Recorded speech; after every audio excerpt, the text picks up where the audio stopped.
Hi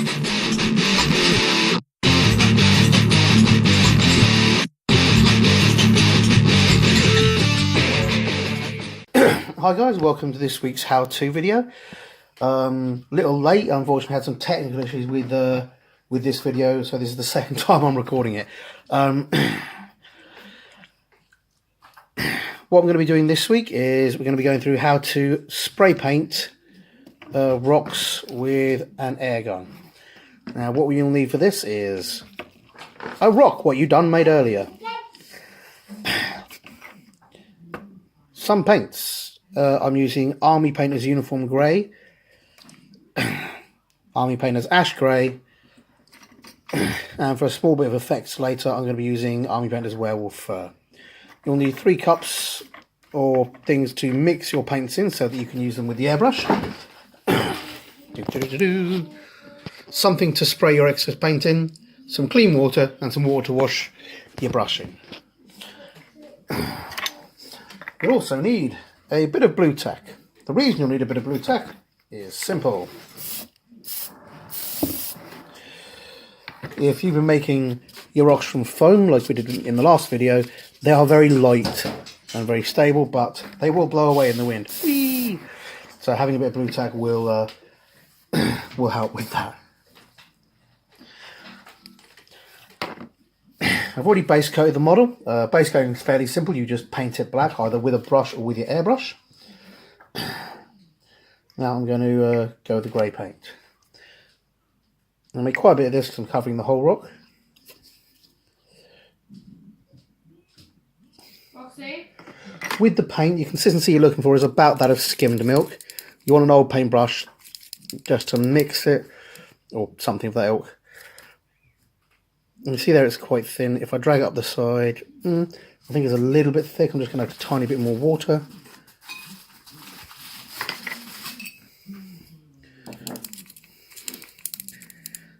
And there you go. If you drag up the side, I'm just going to quickly show you something by adding some water brush. If you drag up the side and it starts to retreat in,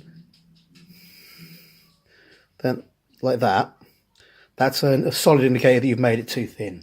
It should go up the side like that and just stay there.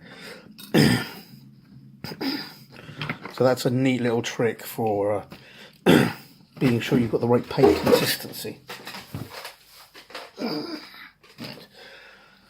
The airbrush I'm using today is actually the airbrush I got free with my compressor. The reason I use this one is it's got quite a wide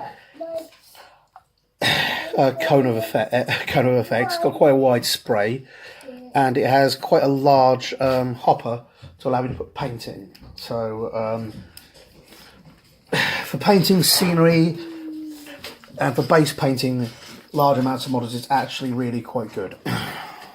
You can see that the hopper is slightly leant back. That's because I'm mostly going to be spraying at angles downwards.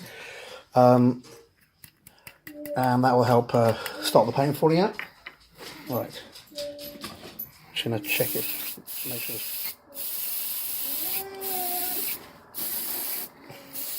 There we go.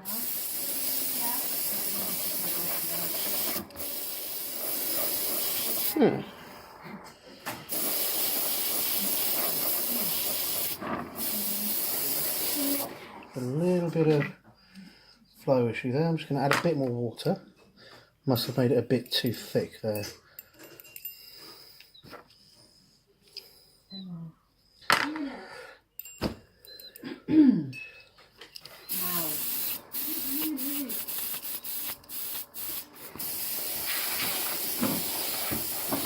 Good. Just going to pause this, guys, while I fix this. Oh, guys, sorry about the pause there. A little bit of a blockage in the airbrush. But I'm going to get back, and again, as you can see, just hold the camera. As you can see, I'm just using a high angle here.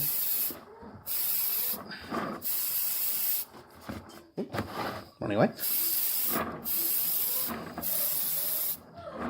Just to get a good coverage. Maximus. Just get a good coverage of the rock.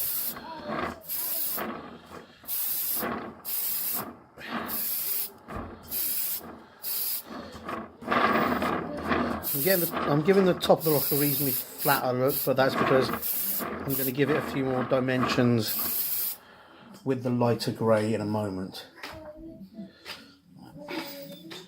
Just going to run the airbrush through.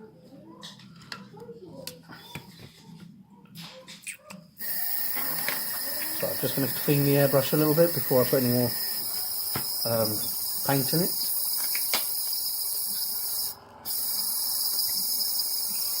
I don't understand. Come here.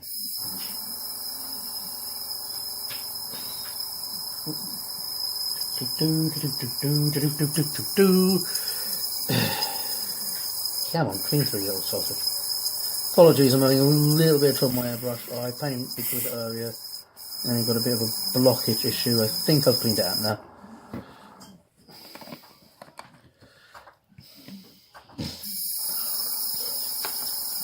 Running some water and some painting through it, airbrush cleaning through it.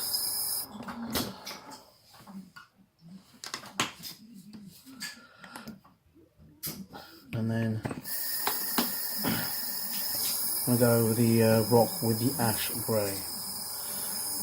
Oh, that's better. And let's just back press that in. Neat little technique I'm just going to show you for cleaning your airbrush. When you've not got too much water in, you cover the end up with your finger or with something else and you just backwash it, and that can help clean some of the paint that's in the end near the nozzle.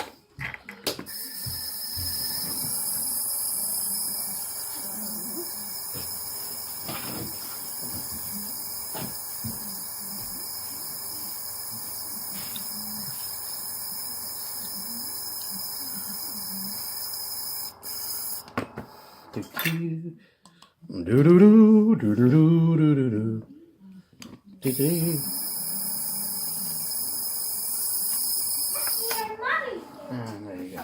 Sorry, just make sure to clean that properly. Now I'm going to take the ash grey. Oh, that's, I need to have a mix up some more. Sometimes you'll find that you get a bit of separation in the paint with the eye painter. You can see you've got some of the grey of the paint and then some of the blacker bits. Strangely enough, black and grey make paint. Right. Just going to use a little bit of this. I don't need a lot of the grey.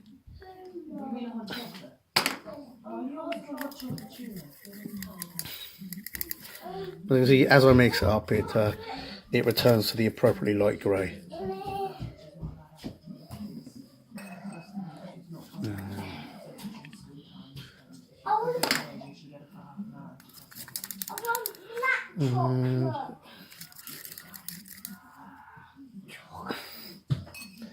Yeah, it's a little thin, but frankly good enough for the purposes of this rock. You can get away with your paint being a little thin on the foam because it's quite absorbent, but now again I'm going to come in at just going to back up at a higher angle with this.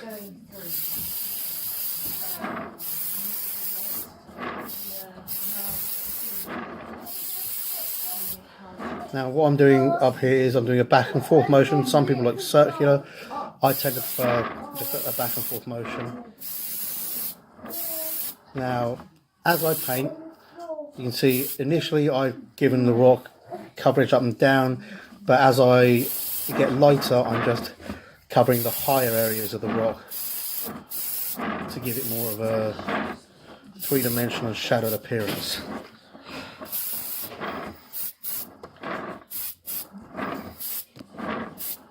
Okay, now just going to give my airbrush a quick clean again, and then once this has dried I'm going to do one final thing, which is add a light spray of fur brown to the bottom of the rock. The reason I'm doing that is that my battle board is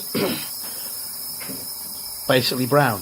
I add trees to it, I've got bits of grass on it, but it's mostly meant to be kind of a muddy forest tree litter effect, and by adding the brown to the base of this, it enables me to have the rock blend in a bit more and look a bit more part of the scenery.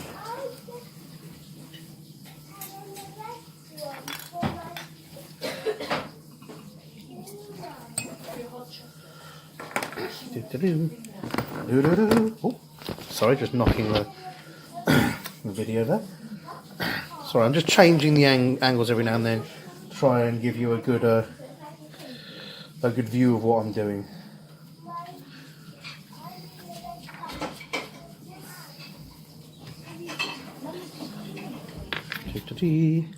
I only need a little bit of this.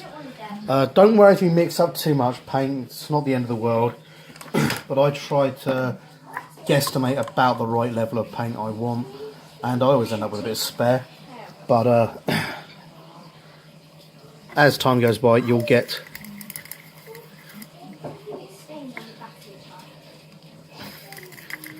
used to roughly how much you need.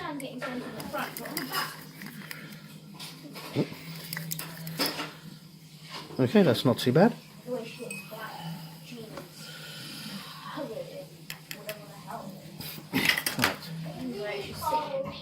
This stuff will dry up quite quickly just because it's foam and will absorb a lot of it. Now I'm just quickly going to show you this upside down. You can see the shades come from the top but not the bottom. That's going to help give, there you can see there, it gives a very three-dimensional look to the striations in the rock.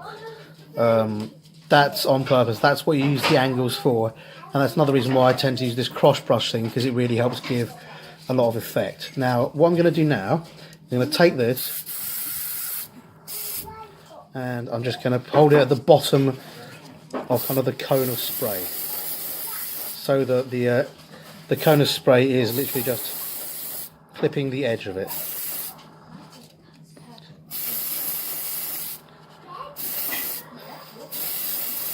Now I've made this a little wetter than some of the other sprays. That's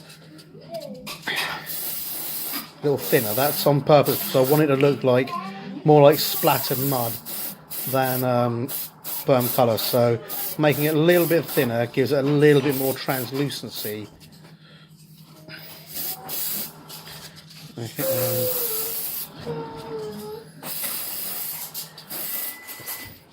Makes it look more like mud than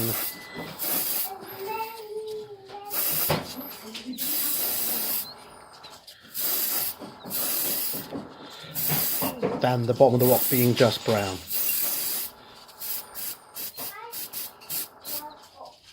Now I'm going a little further up the rock with this. If you've ever actually seen how mud just gets everywhere, you realise that it could cover an entire rock like this.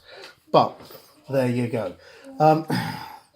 Now you can see that the rock has a reasonably three-dimensional look.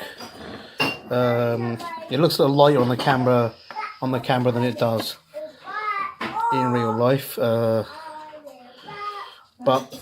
you see it's got a reasonably three-dimensional look. The corners and that have been brought out by the downward angle of the spray, and you got a reasonably solid looking rock there.